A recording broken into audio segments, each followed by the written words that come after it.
दोस्तों, आज हम आपको सुनाने जा रहे हैं भगवान महादेव और पवित्र केदारनाथ धाम की अद्भुत और पावन कथा।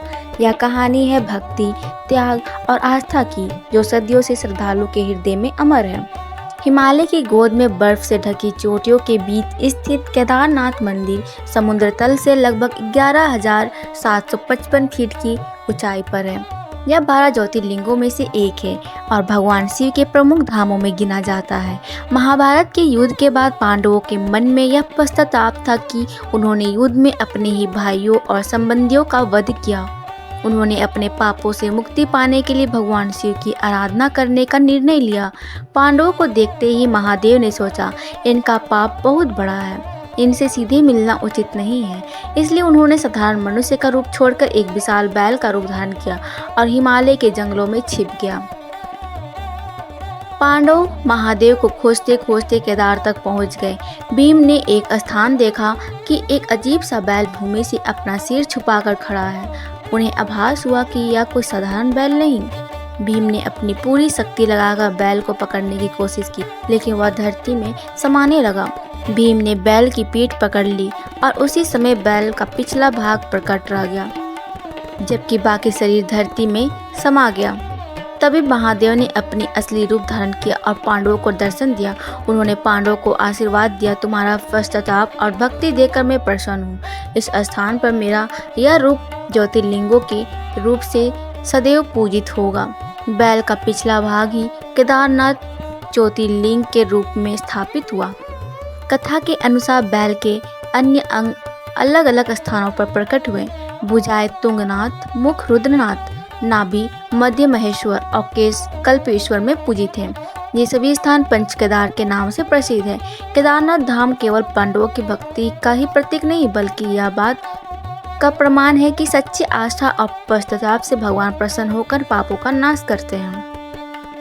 आज भी जब भक्त केदारनाथ की कठिन यात्रा पूरी करते हैं तो उन्हें लगता है जैसे महादेव स्वयं उनकी परीक्षा ले रहे हो।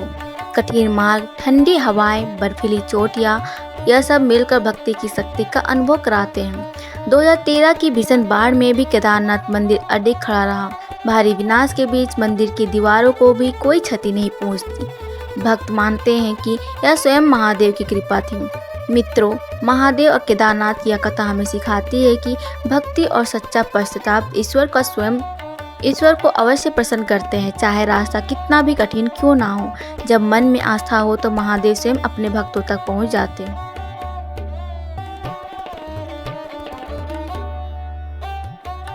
जब भी आप शिव जी की तस्वीरों के उनके गले में नीले रंग का निशान देखते हैं तो क्या आपने कभी सोचा उस नील वर्ण का रहस्य क्या है? क्यों कहा जाता है उन्हें नीलकंठ महादेव? आज की यह कथा है त्याग की, समर्पण की और सृष्टि की रक्षा के लिए अपने प्राणों की आहुति देने वाले शिव जी के नीलकंठ अवतार की। यह कहानी है उस क्षण की जब पूरा ब्रह्मांड विनाश की ओर बढ़ रहा था और केवल एक ही देवता थे जिन्होंने सब कुछ अपने भीतर समा लिया। बहुत समय पहले देवताओं और असुरों के बीच एक संधि हुई कि वे मिलकर समुद्र मंथन करेंगे और उसमें प्राप्त अमृत को आपस में बांटेंगे। मंथन के लिए मंदरांचल पर्वत को मथनी और वासुकी नाग को रस्सी बनाया गया। देवता और दानव दोनों मिलकर समुद्र को मंथने लगे। सप्त सागर हिलने लगे, ब्रह्मांड गूंज उठा और एक एक करके 14 रत्न समुद्र से निकलने लगे। परंतु अचानक समुद्र से निकला एक भयंकर विषैला पदार्थ, कालकूट विष। यह विष इतना घातक था कि ब्रह्मांड की सारी सृष्टि नष्ट हो सकती थी। देवता भयभीत हो उठे। असुरों ने मुंह मोड़ लिया। चारों ओर हाहाकार मच गया। किसी को समझ नहीं आया कि अब क्या किया जाए। तभी सबकी आशा की एकमात्र किरण बने भोलेनाथ महादेव शंकर। जब देवता शिव जी के पास पहुंचे तो उन्होंने बिना कोई देर किए कहा, मैं इस विष को अपने कंठ में धारण करूंगा, परंतु ध्यान रहे इसे निगलना नहीं है, क्योंकि इससे सृष्टि की गति भी रुक सकती है। माता पार्वती ने तुरंत शिव जी का कंठ पकड़ लिया, जिससे विष केवल गले तक ही रुका रहा और तभी से शिव जी का कंठ नीला हो गया। सारा ब्रह्मांड विस्मित हो गया। शिव जी की यह महानता, त्याग और सहनशीलता को देखकर उन्हें कहा गया नीलकंठ महादेव, अर्थात वह भगवान जिनका कंठ नीला है। शिव जी के इस अवतार से हमें केवल एक पौराणिक कथा नहीं मिलती, बल्कि एक गहरा आध्यात्मिक संदेश मिलता है। विष को निगलना नहीं, उसका सामना करना, समाज की बुराइयों को खुद में समेट कर भी सबके कल्याण के लिए खड़े रहना, किसी भी स्थिति में क्रोध नहीं, करुणा का भाव रखना। नीलकंठ सिर्फ एक नाम नहीं, यह एक जीवन दर्शन है। शिव जी कोई परंपरागत देवता नहीं, वो विनाशक भी है और रक्षक भी। जब त्रिलोक पर संकट आया तो ना उन्होंने विचार किया ना शर्त रखी, उन्होंने बस इतना किया, सबका कल्याण। नीलकंठ के रूप में शिव हमें सिखाते हैं कि जो सबसे अधिक शक्ति में हो वो सबसे अधिक सहनशील भी हो। भारत में कई स्थानों पर नीलकंठ मंदिर के, विशेषकर उत्तराखंड में नीलकंठ महादेव मंदिर जो ऋषिकेश के पास स्थित है, जहां माना जाता है कि शिव जी ने वही विष पिया था। हर साल सावन मास में लाखों भक्त यहां जल चढ़ाने आते हैं और कहते हैं, हे नीलकंठ, जैसे आपने सृष्टि को बचाया वैसे ही हमारे जीवन को भी बचाइए। सावन वही समय है जब समुद्र मंथन हुआ था और विष निकलने पर शिव जी ने उसे पिया था, इसलिए श्रावण मास में शिव जी की पूजा विशेष फलदायी मानी जाती है। व्रत रखा जाता है, रुद्राभिषेक किया जाता है और शिवलिंग पर गंगा जल चढ़ाया जाता है। नीलकंठ स्वरूप की उपासना की जाती है, क्योंकि यही वो समय है जब भोलेनाथ खुद भक्तों की पुकार सुनने के लिए निकट होते हैं। दोस्तों, नीलकंठ महादेव की यह कथा केवल एक पौराणिक कहानी नहीं है, यहाँ आज भी हर उस इंसान की कहानी है जो दूसरों की भलाई के लिए स्वयं को त्याग करता है। अगर आप जीवन में कठिनाइयों से घिरे हैं तो बस एक बार सच्चे मन से कहिए, हे नीलकंठ महादेव, मेरे कष्टों को अपने भीतर संभालो, मुझे शक्ति दो, सहनशीलता दो और प्रेम दो। जब भी आप किसी शिव मंदिर में जाते हैं, वहाँ आपको एक विशेष प्रतीक दिखाई देता है, शिवलिंग। एक साधारण दिखने वाला लेकिन अत्यंत रहस्यमय और शक्तिशाली स्वरूप। क्या आपने कभी सोचा है कि शिवलिंग की उत्पत्ति कैसे हुई, इसका महत्व क्या है और क्यों यह शिव का सबसे प्रमुख प्रतीक माना जाता है? आज हम आपको सुनाएंगे शिवलिंग की उत्पत्ति कथा, एक ऐसी कथा जो आपके शिव के स्वरूप की गहराई से परिचित कराएगी। बहुत समय पहले जब सृष्टि की रचना प्रारंभ हुई थी, ब्रह्मा और विष्णु पालक के बीच यह विवाद उत्पन्न हुआ कि कौन श्रेष्ठ है। दोनों देवता अपने अपने अस्तित्व को सर्वोच्च सिद्ध करने लगे। ब्रह्मा बोले, मैं सृष्टि का जनक हूँ, इसलिए मुझसे ऊपर कोई नहीं। विष्णु बोले, मैं संसार का पालन करता हूँ, मेरे बिना कोई जीवित नहीं रह सकता। उनका यह अहंकार बढ़ने लगा, अब ब्रह्मांड का संतुलन डगमगाने लगा। तभी अचानक ब्रह्मांड से एक तेज प्रकाश फैल गया। आकाश से एक अग्नि का स्तंभ प्रकट हुआ, अत्यंत विशाल, ऊंचाई, अनंत ऊंचाई और गहराई वाला। वो अग्निशिला इतनी दिव्य थी कि उसकी कोई सीमा नहीं थी, ना उसका आदि ना अंत। वो निर्गुण और निराकार थी। ब्रह्मा और विष्णु दोनों चकित हो गए।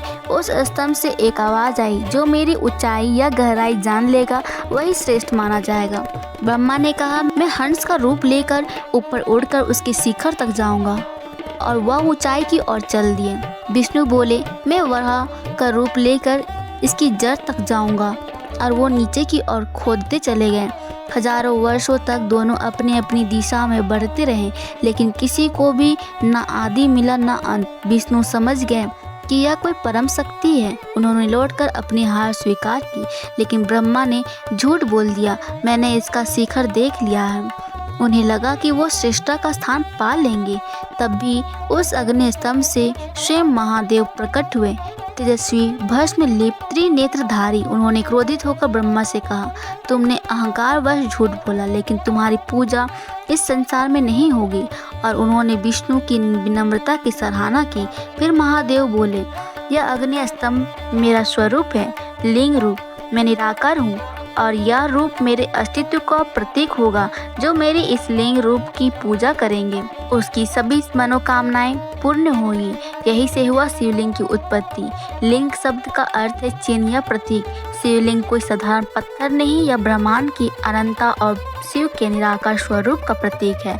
ऊर्ध्वगामी आकाश सृष्टि की उत्पत्ति, स्थिति और लय का प्रतीक। यह बताता है कि शिव किसी रूप से सीमित नहीं है, वो सब में समाहित है। आज वैज्ञानिक भी मानते हैं कि शिवलिंग का आकार ब्रह्मांड के रूप से मेल खाता है। शिवलिंग के ऊपरी गोल भाग ऊर्जा का केंद्र, नीचा भाग स्थिरता का प्रतीक, जलाधारी संतुलन और जीवन का प्रवाह का संकेत। शिवलिंग पर जल चढ़ाने से ऊर्जा संतुलन, मानसिक शांति, आध्यात्मिक जागरण होता है।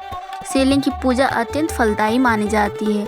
रोगों से मुक्त, वैवाहिक जीवन में सुख, मानसिक तनाव से राहत, आध्यात्मिक उन्नति, मोक्ष की प्राप्ति। ओम नमः शिवाय का जप करते हुए शिवलिंग पर जल अर्पित करना शिव भक्तों के लिए सबसे सरल का शक्तिशाली उपाय है। स्वयंभू शिवलिंग जो प्रकृति से रूप प्रकट हुए, स्थापित शिवलिंग जो साधकों द्वारा पूजित किए गए, ज्योतिर्लिंग 12 पवित्र शिवलिंग जिनका वर्णन शिव पुराण में मिलता है। तो दोस्तों, शिवलिंग केवल पत्थर नहीं या महादेव की चेतना का केंद्र है। वह हमें याद दिलाता है कि ईश्वर ना तो रूप में बंधे हैं, ना ही नाम। वो तो अनंत, अद्वितीय और निराकार है। आज जब भी आप किसी शिवलिंग के सामने खड़े हो तो केवल जल ना चढ़ाएं, अपना मन, अपनी भावना और अपना समर्पण भी अर्पित करें। दोस्तों, आज हम आपको सुनाने जा रहे हैं महादेव के उस प्रचंड क्रोध की कथा जब उनकी तीसरी आंख के तेज से कामदेव भस्म हो गए। यह है शिव और कामदेव की अद्भुत कहानी। प्राचीन समय में तारकासुर नाम का एक असुर था जिसने देवताओं को परास्त कर स्वर्ग पर अधिकार कर लिया था। उसे एक वरदान प्राप्त था कि उसका वध केवल भगवान शिव के पुत्र द्वारा ही हो सकता है। सती के वियोग के बाद भगवान शिव गहन तपस्या में लीन हो गए थे। वे संसार से विरक्त होकर कैलाश पर्वत पर ध्यान मग्न थे। देवताओं को चिंता हुई कि जब तक शिव का विवाह नहीं होगा तब तक उनका कोई पुत्र जन्म नहीं लेगा और तारकासुर का अंत असंभव रहेगा। देवताओं ने कामदेव और उनकी पत्नी रति से सहायता मांगी। कामदेव प्रेम और आकर्षण के देवता थे जो अपने पुष्प बाण से किसी को भी मनमोह सकते थे। योजना बनी कि वे शिव के ध्यान को तोड़कर उन्हें पार्वती की ओर आकर्षित करेंगे। एक दिन जब वसंत ऋतु का आगमन हुआ तो कामदेव ने अपने बाणों से वातावरण को सुगंधित और मधुर बना दिया। पक्षियों की चहचहाट, फूलों की महक और ठंडी हवाएं सब मिलकर प्रेम का वातावरण बना रहे थे। कामदेव ने शिव पर अपना पुष्प बाण चला दिया, लेकिन भगवान शिव का ध्यान टूटा और उन्होंने अपनी तीसरी आंख खोल दी। उनकी तीसरी आंख से निकली अग्नि इतनी प्रचंड थी कि कामदेव क्षण भर में भस्म हो गए। कामदेव की पत्नी रति ने विलाप करते हुए महादेव से प्रार्थना की, प्रभु, मेरे पति निर्दोष हैं, वे केवल देवताओं की आज्ञा का पालन कर रहे थे। रति के दुख को देखकर शिव का हृदय पिघल गया। महादेव ने रति को आशीर्वाद दिया कि कामदेव अदृश्य रूप से पुनः जीवित होंगे और संसार से प्रेम और आकर्षण का कार्य करते रहेंगे, लेकिन उनका भौतिक रूप हमेशा के लिए समाप्त हो चुका था। यह प्रसंग हमें सिखाता है कि इच्छा और कामना पर नियंत्रण ही सच्ची शक्ति है। महादेव का यह रूप हमें संयम, ध्यान और आत्मबल की शिक्षा देता है। मित्रों, शिव के क्रोध में जले कामदेव की यह कथा केवल दंड की कहानी नहीं बल्कि यह भी प्रमाण है कि ईश्वर न्याय करते समय भी करुणा नहीं भूलते। प्रेम और संयम दोनों ही जीवन के संतुलन के लिए आवश्यक हैं।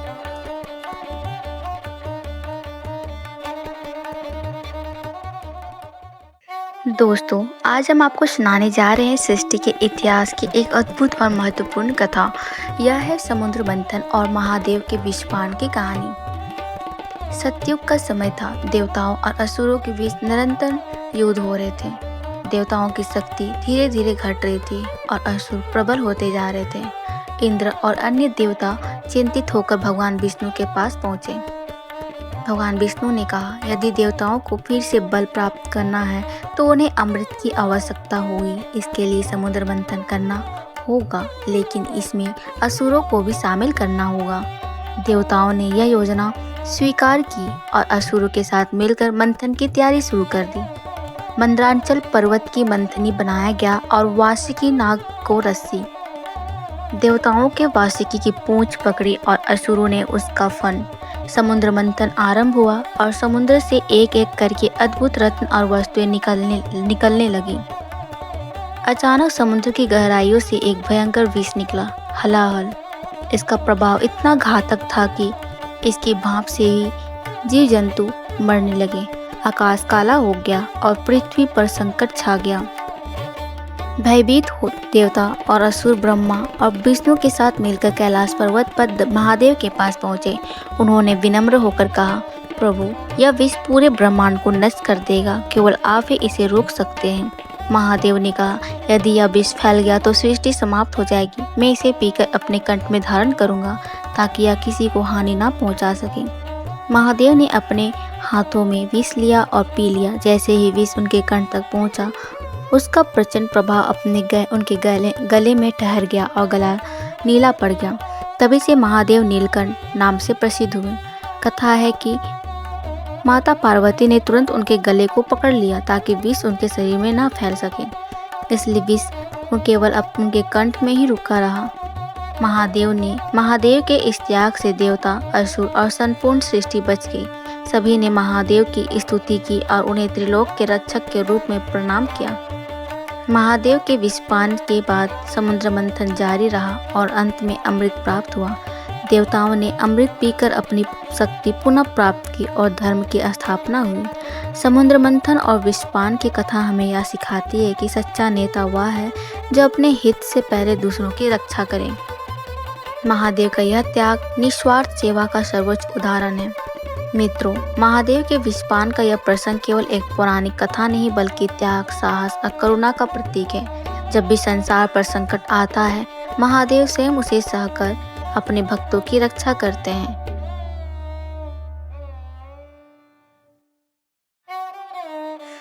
दोस्तों, आज हम आपको सुनाने जा रहे हैं चंद्रदेव और भगवान शिव की वह पावन कथा जब चंद्रमा को महादेव का आश्रय मिला और वे उनके मस्तक का अलंकार बन गए। यह है चंद्रमा को मिला शिव का आश्रय। चंद्रमा जिन्हें चंद्रदेव कहा जाता है, अपनी शीतलता, सौंदर्य और रोशनी के लिए प्रसिद्ध थे। उनकी चमक से रात जगमगाती और धरती पर शांति का वातावरण बनता था।